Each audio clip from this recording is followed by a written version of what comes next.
Hi there. It's a beautiful day. It's cold. It's one of those days where I prefer not going out too much. It's a weekend. It's good lighting, so I thought of taking this time to talk about my Blackbird Dixon boots that I got a few weeks ago, and it's been just 1 week of wearing them. So I thought of making a video about them because when I was ordering them, I did not see a lot of videos about the Dixons. I did read a lot of Reddit reviews, and they have been very useful so far. But now that I have them, I can show you how they look and what I've learned about them for the past 1 week of wearing. So I ordered these from their website. They're made in Agra, India, and this place has a lot of history on leatherworks and boot making. So I think Blackbird makes good use of this heritage and all the craftsmen that they can access. They costed me around 300, a little less than 300 US dollars. But I got them shipped in India, so I did not pay a lot on the shipping. I believe if you order them in the US, it's about $40 for the shipping. They don't. I think Blackbird doesn't keep them in stock. So when I ordered, they had to make it, and they took about 15 days to ship it to my home in India. About sizing, I spoke to one of the owners of the company on Instagram. They're pretty active on Instagram. They recommended me to order true to my size, which I did. And these boots are based on the Cuero B last, which I think is Blackbird's own last. I'm not sure about that though. And the profile is pretty slim. I am a skinny guy, and my feet are skinny in general.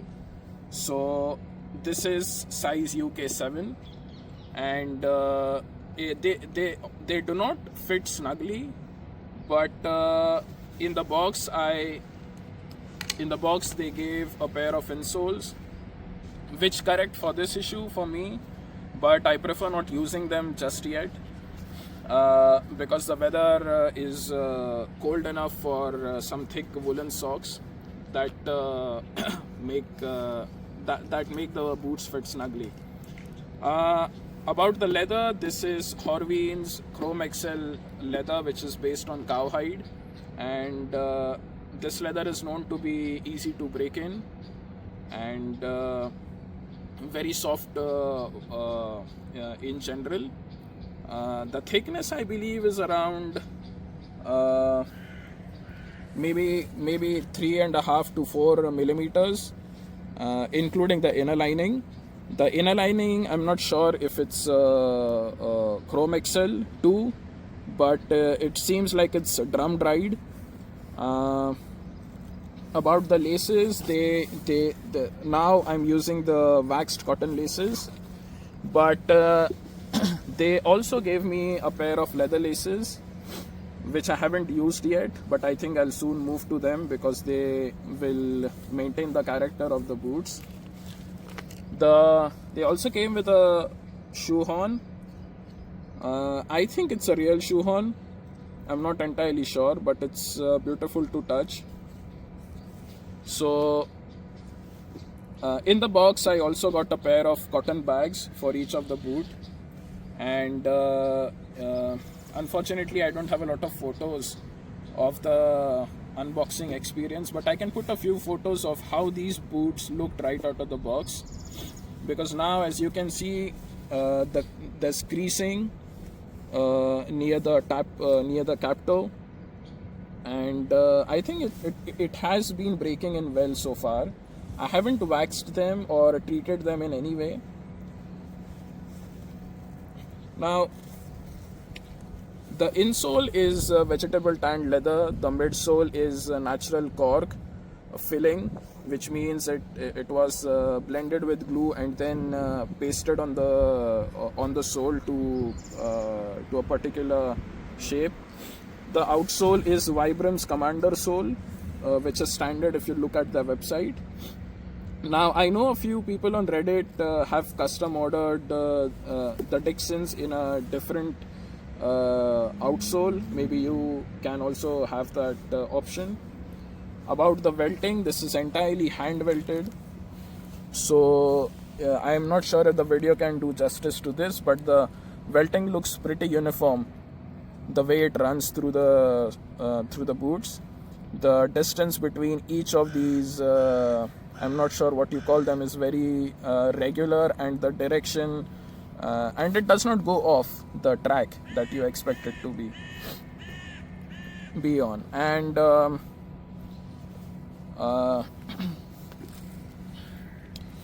what else can I tell you about them?